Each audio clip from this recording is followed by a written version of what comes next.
Pahlavi texts, translated by E.W. West, Part 1, Endnotes, Sacred Books of the East, Oxford University Press, 1860. And we start today on the notes for the Bundahis. The Avesta Angra Ma'inu, the spirit who causes adversity or anxiety. See Dharmastesters or Mazd et Ahraman, page 92 to 95. The Pahlavi name is most probably merely a corrupt transliteration of the Avesta form. Well, things can change between dialects and languages without it being a corrupt form. Sometimes you have to change it a little bit because of the etymology. It could mean something different. And may be read Ganrak Ma'inok as the Avesta Spenta Ma'inu, the spirit who causes prosperity, has become Spenak Ma'inok in Pahlavi. The latter spirit is represented by Auharmazd himself in the Bundahis. The Pahlavi word for spirit, which is read Madonad by the Parsis and has been pronounced Minavad by some scholars and Minoi by others, is probably a corruption of Ma'inok, as its Sasanian form was Minot. If it were not for the extra medial letter in Ganrak, and for the obvious partial transliteration of Spanak, it would be preferable to read Ganak, smiting, and derive it from a supposed verb, gandan, to smite, avesin gna, as proposed by most Zendists. A Parsi would probably suggest gandan, to stink.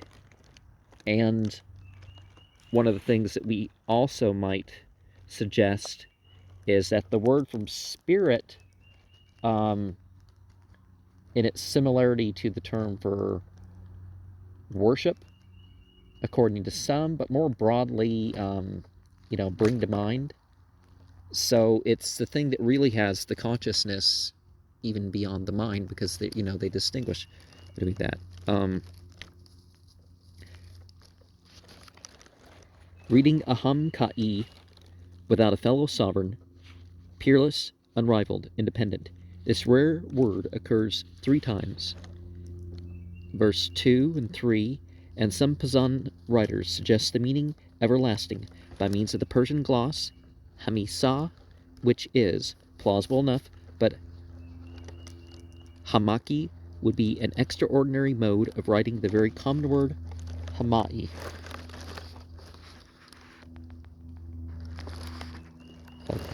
Still chapter 1. The word dino, properly deno, Avestan da'ena, being traceable to a root, d to see, must originally have meant a vision. See Haug's essay on the religion of the Parsis, 2nd edition, page 152, note 2, whence the term has been transferred to religion and all religious observances, rules, and writings. So it may be translated either by religion or by revelation. And appearing to be the meaning with the knowledge. But the construction of verse 3 is altogether obscure.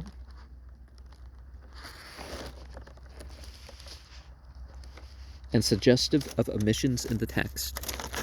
And that's what I find about virtually every religion, as our claim for religion, is that at the very least, the origins in revelation and inspiration, there will be gaps.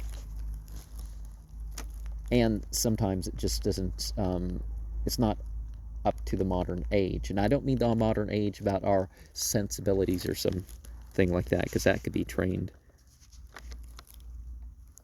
The usual name of the evil spirit is probably an older corruption of Engra Ma'inu than Ganrak Ma'inok, and a less technical term. Its Sasanian form was Aharmani. Substituting Amat when, for moon, which two Husvarus forms, which are frequently confounded by the Pahlavi copyist because their Pazand equivalents, ka and ka, are nearly alike.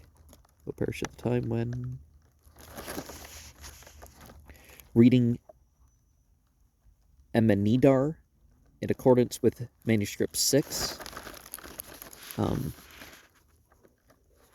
with the knowledge, okay, which has Amenidar in chapter 34, verse 1, where the same phrase occurs. Nishman and Justi read Amu-Itar, uninjured, invulnerable in both places. This sentence appears to refer to a preparatory creation of embryonic and immaterial existences. The prototypes, Fravashes, spiritual counterparts, are guardian angels of the spiritual and material creatures afterwards produced. The Huz, Kavitunast, stands for the Pazand Danist, with the meaning here of what is known knowledge as in Persian. Literally, and it was shouted by him, the evil spirit thus, the usual idiom, when the nominative follows the verb. And the evil spirit shouted thus. Okay. The words Denval stand for Den Valman.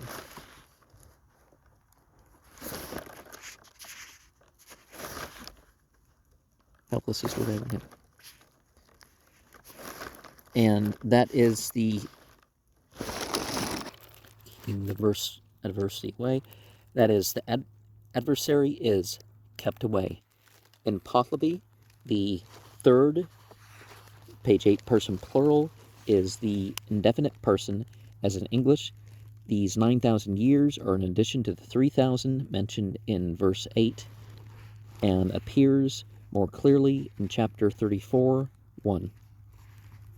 And this is the most sacred formula of the Ahunavar, is the most sacred formula of the Parsis, which they have to recite frequently, not only during the performance of their ceremonies.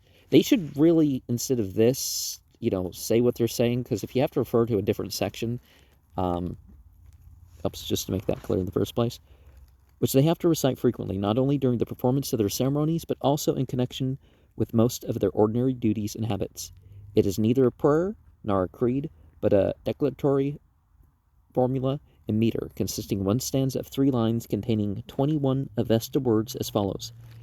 Yathahu Vairgo Atharatu Sashan Kid Hakavangaos Dazdamanango Skyauthnanam Angeos Mazda Kshatram Ka Ahuraya Yimdragumyo Dadat Vastarem.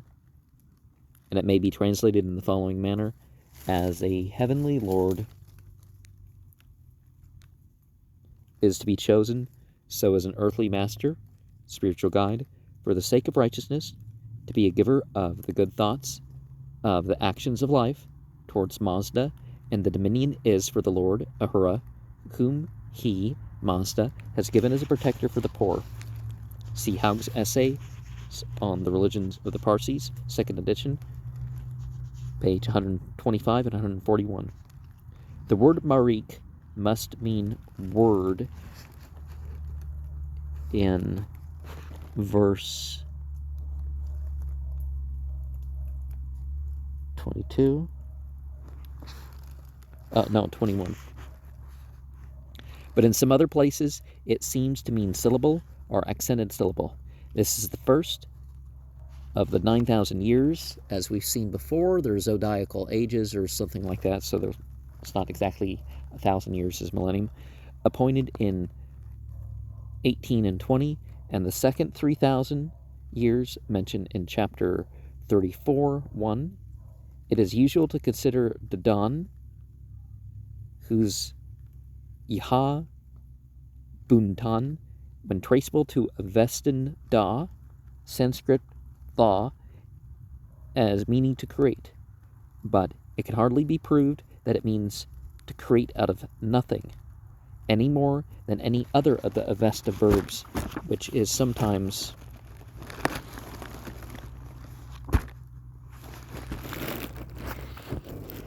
convenient to translate by create.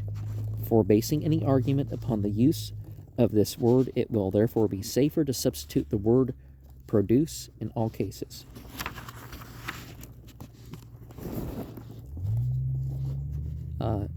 Metokt. Good procedure.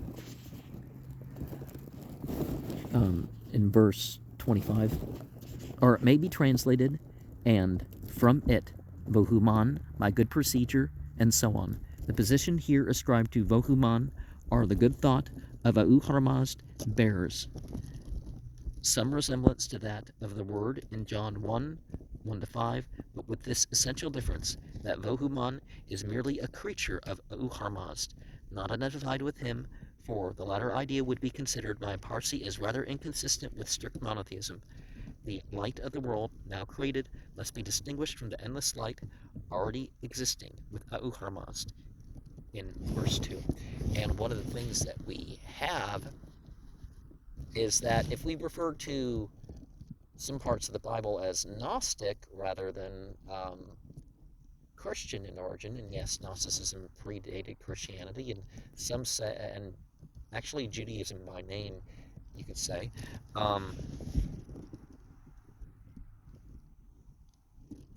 The word freshakard, which is made durable, perpetuation, is applied to the renovation of the universe, which is to take place about the time of the resurrection as a preparation for eternity.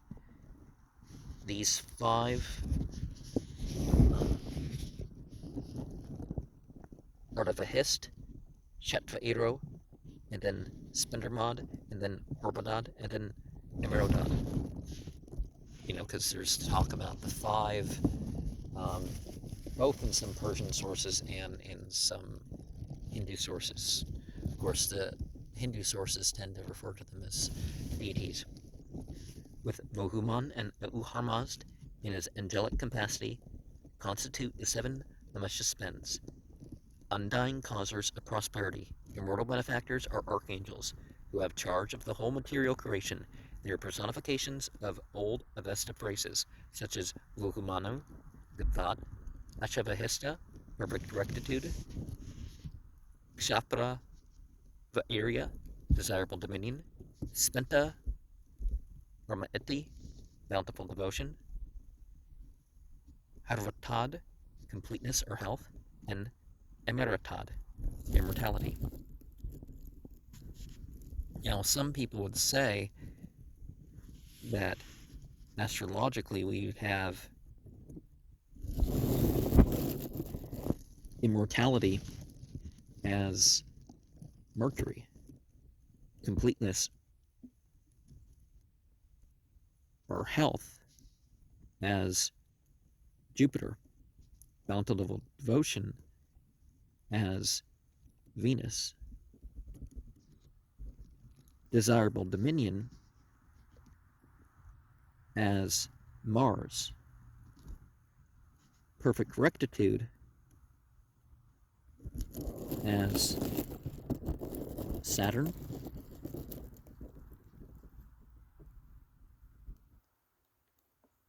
good thought as Moon, and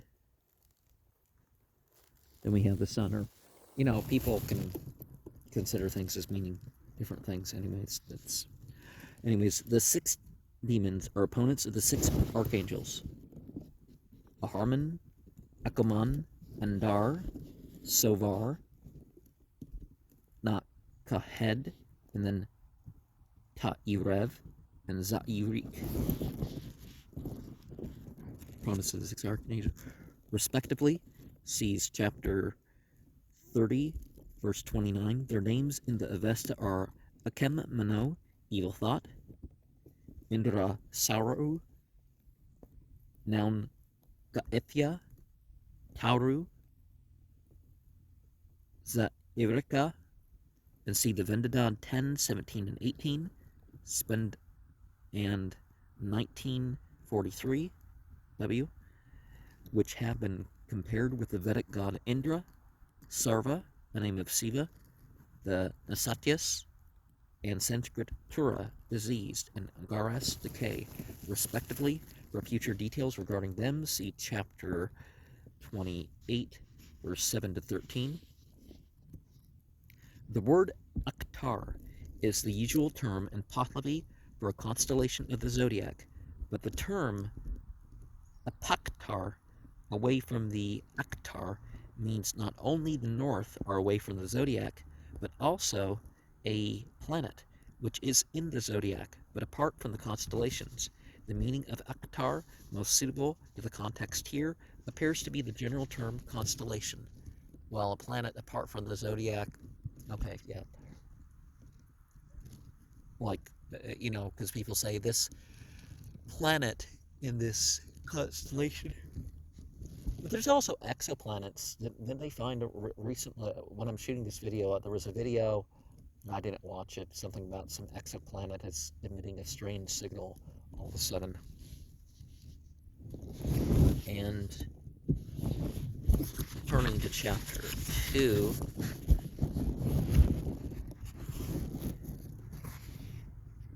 we have the, okay, Kahat.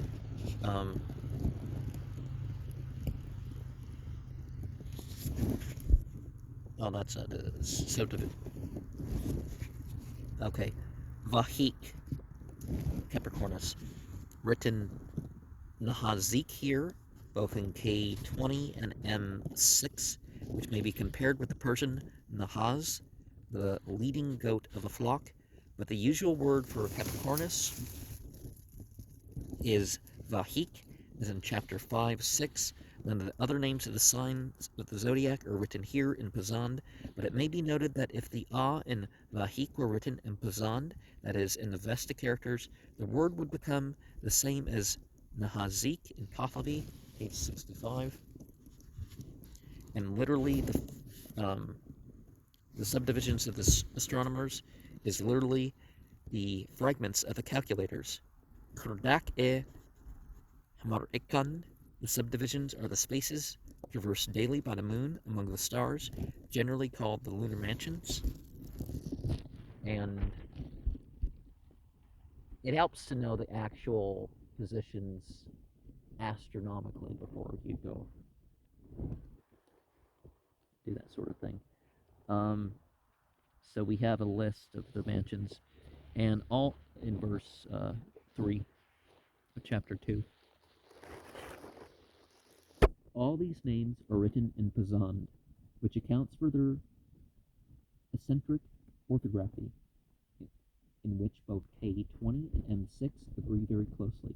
The subdivision Parviz is evidently Persian Parven, which includes the Pleiades and corresponds, therefore, to the Sanskrit nakshatra kritika. The correspondence leads to the identification of the first subdivision, Padavar, with the nakshatra Asvini.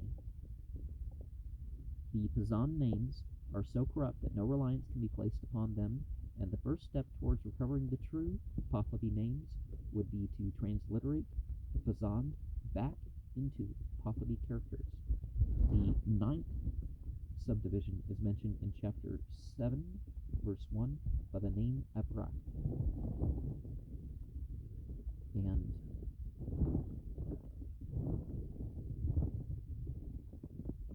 okay, in verse 4, committed to them, that is, to the zodiacal constellations, which are supposed to have special charge of the welfare of creation.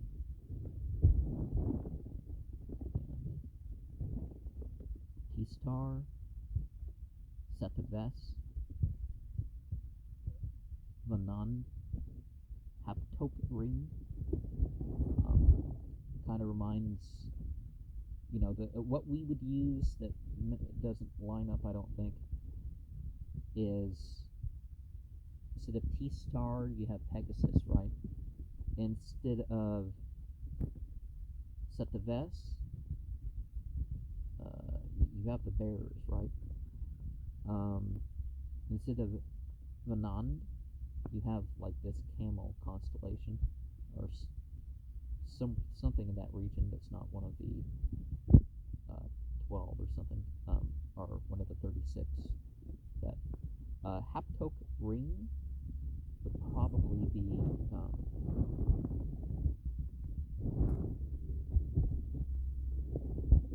Draco. Of these 4 constellations or stars, which are said to act as leaders, there is no doubt that Haptok ring, the chieftain of the north, is Ursa Major, and is usually considered that T-Star, the chieftain of the east, is Sirius, but the other 2 chieftains are not so well identified, and there may be some doubt as to the proper stations of the eastern and western chieftains. It is evident, however, that the most westerly stars visible at any one time of the year are those which set in the dusk of the evening, and east of these all the stars are visible during the night, as far as those which rise at daybreak, which are the most easterly stars visible at that time of year. T-Star or Sirius can therefore be considered the chieftain of the eastern stars only when it rises before daybreak, which it does at the latter end of the summer. And Haptok ring, or Ursa Major, is due north at midnight on the meridian below the pole at about the same time of the year. These stars therefore fulfill the conditions necessary for being chieftains of the east and north and at the end of summer, and we must look for stars capable of being chieftains of the south and west at the same season. Now, when Ursa Major is near the meridian below the pole, Fomalhaut is the most conspicuous star near the meridian in the far south, and is probably to be identified with Vanand, the chieftain in the south. And when Sirius rises some time before daybreak, Antares, Scorpio, sets some time after dusk in the evening, and may well be identified with Setaves, the chieftain of the west, assuming that there has been a precision of the equinoxes equivalent to 2 hours of time, since the idea of these chieftains, which may perhaps be traced to Avesta times, was first formed. It may be calculated that the time of year when these leading stars then best fulfilled that idea was about a month before the autumn equinox, when Ursa Major would be due north about 3/4 of an hour after midnight, and Fomalhaut due south 3/4 of an hour before midnight.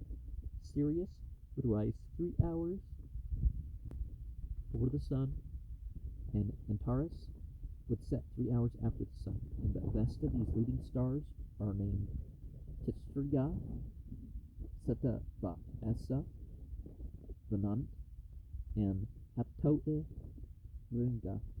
See T-Star, yes, 0, 9, 8, 12, 32, and so on. Oh, those are the notes of the verse. Rashnu, yes, verses 26 to 28. See Rose, 13. And Rapitvin, early afternoon prayer. This translation, though not very literal, must be accepted with caution. If the word mas, we're talking about the whole verse 8, be not a name, it can hardly mean anything but great, and that it refers to a constellation appears from chapter 5:1. The word komsak is a irregular verb of the whose komsia 5, and may refer either to the 5 chieftains, including the great one, or to the 5 gods, or 5 periods of the day, of which Rapitvin is the midday one. See chapter 25:9. The object of the text seems to be to connect the Rapitvin Ga with some great mid-sky and midday constellation or star possibly Regulus, which, about BCE 960, must have been more in the daylight than any other important star during the 7 months of summer. The only time that the repeat Vinga can be celebrated, see chapter 25, verses 7 to 14, Juste has. They call that the great one of the place, which is great in the middle of the sky. They say that before the enemy came it was always midday, that is, repeat Vin. Mundishman has nearly the same, as both follow the Bazan manuscript in reading Homisak as a variant of Hamisak, always, instead of Komasak, instead of Komsak,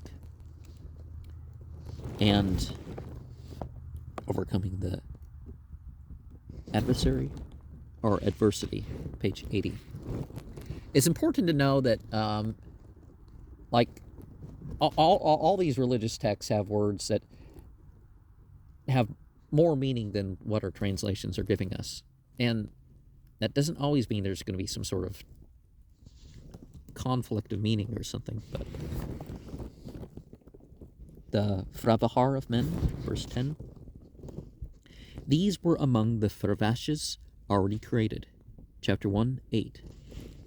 Well, people can have a pre-existence, and they can also have entities that were going to be assigned to them existing before they physically existed, right? And also in verse 10, more advantageous when I shall open it, reading Amat when instead of moon, which, see chapter 1, 7, the Pazan manuscript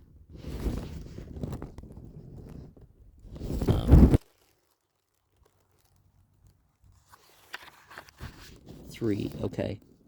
Hamdast, demons, have Garoist for the whose Hemnun Ast trusted, and Juste have all. And the righteous man, probably Gayomard. You know, the whole son of Adam thing, right? The word Kamal Rakan is literally those with an evil pate, and is derived from the Avestan Kimreta, the head of an evil being, also applied to the evil summit of Mount Arazura, Vendadad 19, 140, 142, which is supposed to be at the gate of hell. See chapter 12, 8, that the chief demons or archfiends are meant appears more clearly in chapter 28, verses 12 and 44, where the word is Kamarikan, and the personification of the impurity of menstruation, well, keep away from, I would say. And what's the term?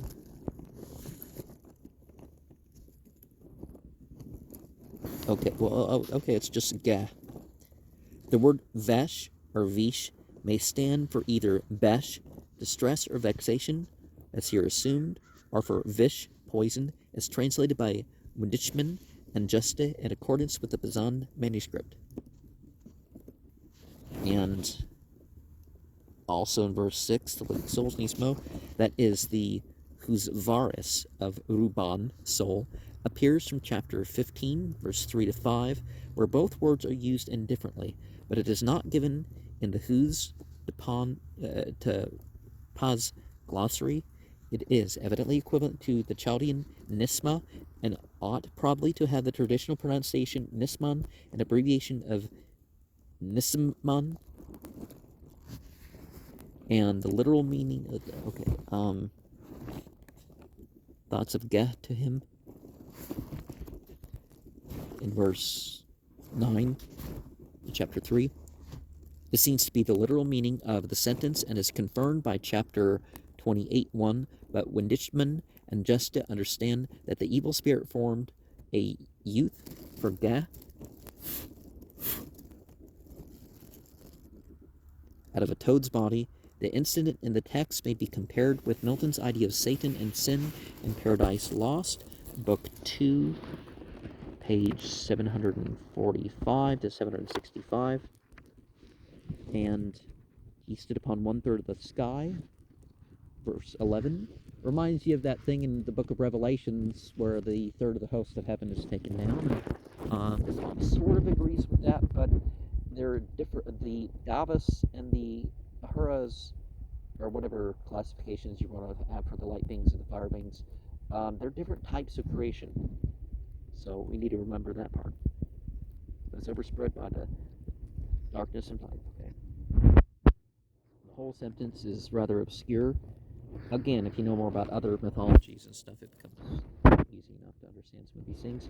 And the vernal equinox, the day Uharmanast, in the month Fravardin.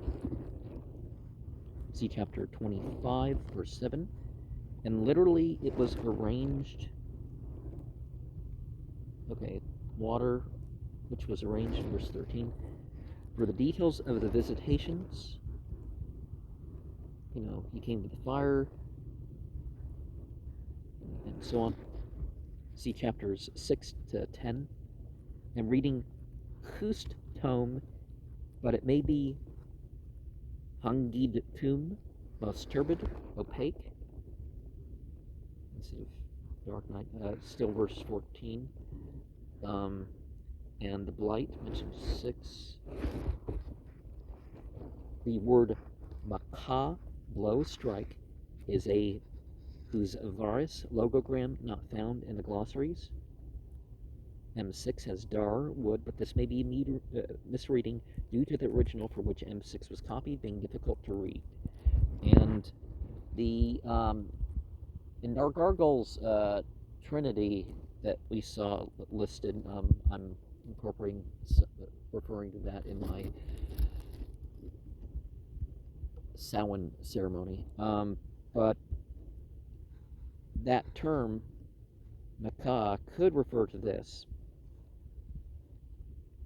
The word nivang is an unusual form of nivak fruit. It is probably traced to an Avestan nivang, which might mean fatness, as Winchman suggests. The Ma'zainya, the Eva of the Avesta, and Mazandaran demons are idolaters of Persian legends.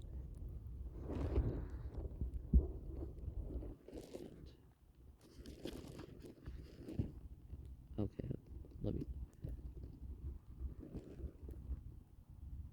Mazina Khan demons with the constellations, verse 20. The demon of death, Asto Vidotu, in the Avesta, Vendadad 4, 137, 5, 25, and 31, who is supposed to cast a halter around the necks of the dead to drag them to hell, but if their good works have exceeded their sins, they throw off the noose and go to heaven. Haug's Essay, 2nd edition, page 321. This name is misread as Este Vihad by Pazand writers, and verse 13 can be used to understand verse 27 and their evil spirit piercing the earth and that sort of stuff. And moving on to chapter 4, the primeval ox, literally the soul created ox. That only begotten son and stuff like that. It's not literal, it's just a way of speaking. Gosirvan, verse 2, the spiritual representative of the primeval ox called Deus Urva, the soul of the bull in the Avesta, of which name Gosirvan is a corruption. Well, it's a different language term. The complaint of Gosirvan is recorded in the Gathas, the oldest part of the Avesta, Yasna 29, and then we refer to Zarathustra as the man predicted. In K20, it says you are ill instead of you are made ill. And verse 3, thus, as the text stands in the manuscript, it means, and then the guardian spirit of Zarathustra demonstrated to her thus. But whether it be intended to represent the Frabahar as producing the creature is doubtful. The angel Gos, which is identified with Gosurvan, is usually considered a female, but it is hardly consistent with being the soul of a bull. See chapter 10, 1 and 2. Well, in Greek we have the emon, which is typically thought of in anti-personal self terms of whatever gender you're not. If you're male, it's a female. If you're a female, it's a male. And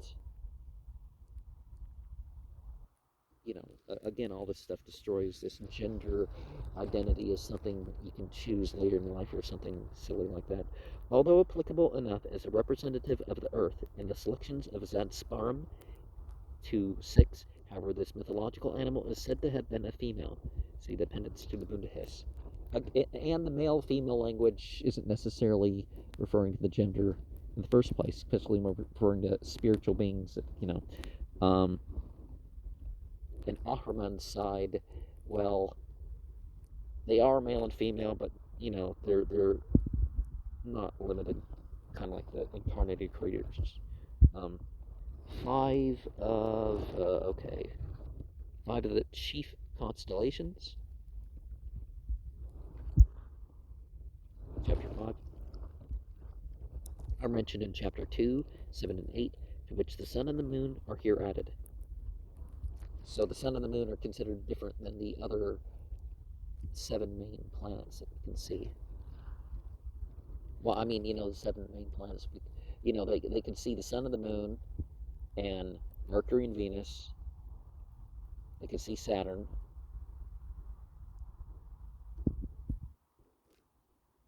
They can see Jupiter and Mars. And Gokihar, as the name stands in the manuscript, it may be read Gurgdar in the Pazand manuscript, Gurkihar, or Durkihar. The reading is very uncertain, and Windishman suggests Gurkihar, wolf progeny. Kind of makes you think of some of those Greco-Roman myths, right? Compare Veherko Kithra in Artabahistyast 8. A shooting star or meteor is probably meant. See chapter 30, verse 18 and 31, as it is the special disturber of the moon. It may be Go Kihar, the Avestan Kithra of ox lineage, a common epithet of the moon, the Pahlavi letter K being often written something like the compound RK, and this supposition is confirmed by the Gok Kihar of TD in chapter 28, verse 44. And Muspar, this is written Mus Parik in TD in chapter 28, verse 44, and it seems to be the Mus Ta Ivrika of Yast 17, verse 46, 67, verse 23, as noticed by Windishman, and is probably meant here for a comment. As it is attached to the sun, the zodiacal light and Milky Way have too little of the wandering character of planets to be considered planetary opponents of the sun and moon. The Hara Berza'ite, lofty mountain range of the Avesta, which is an ideal representative of the loftiest mountains known to the ancient Iranians. The Alborz range in Zindaran, south of the Caspian.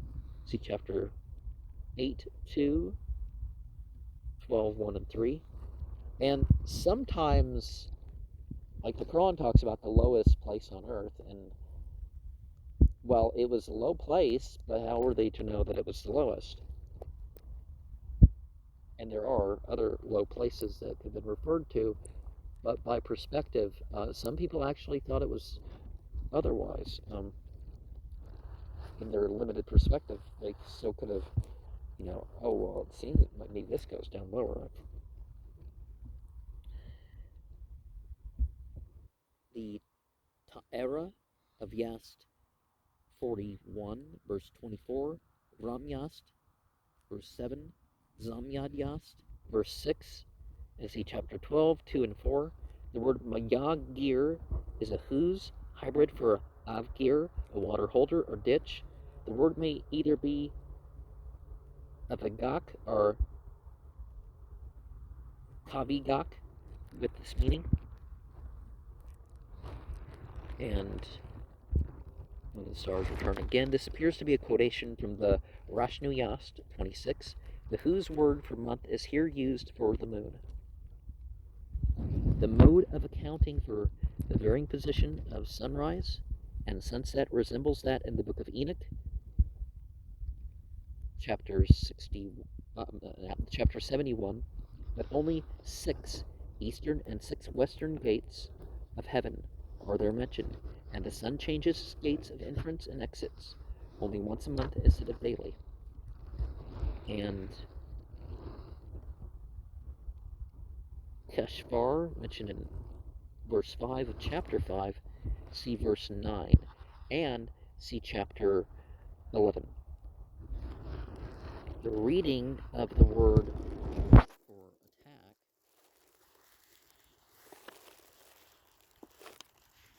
is doubtful, although its meaning is tolerably clear. The Pazan manuscript reads Har-do, both. Justa reads Ardab, quarrel, and in the selections of Zadsparim it is written Ardik. It seems probable that the word is Kara, attack, which, being written exactly like Arde, Avestin Ashya, see Yast 56, 1, has had a circumflex added to indicate the supposed D, and this false reading has led to the more modern form Ardik, the Persian Ard, anger, but probabilities in obscure matters are often treacherous guides. Read Amat when instead of moon, which, throughout the sentence, see the note to chapter 1:7, and the 5 supplementary days are added to the last of the 12 months of 30 days each to complete the year. For these days, no additional apertures are provided in Albers, and the sun appears to have the choice of either of the 2 center apertures out of the 180 on each side of the world. This arrangement seems to indicate that the idea of the apertures is older than the rectification of the calendar, which added the 5 Gatha days to an original year of 360 days. And the sentence, zone violence, occurs without the names of the Keshvars or regions in the Pahlavi Vendadad, chapter 19, verse 19. For the Keshvars, see chapter 11. Often corrupted into Kaniras in the manuscript, we have Kvaniras, okay. Formerly the thing was Vorugarst. And so we're on to chapter 6, verse 1 of the conflict. This is a doubtful word, translating attack in chapter 5, verse 6. It also occurs at the beginning of each of the following 4 chapters, reading Zori, but it might be Zuri, falsity, and 7, Avarak, okay. Oh no, that's not Avarak. 6. The note was misplaced. His own violence, okay. And 7, 1.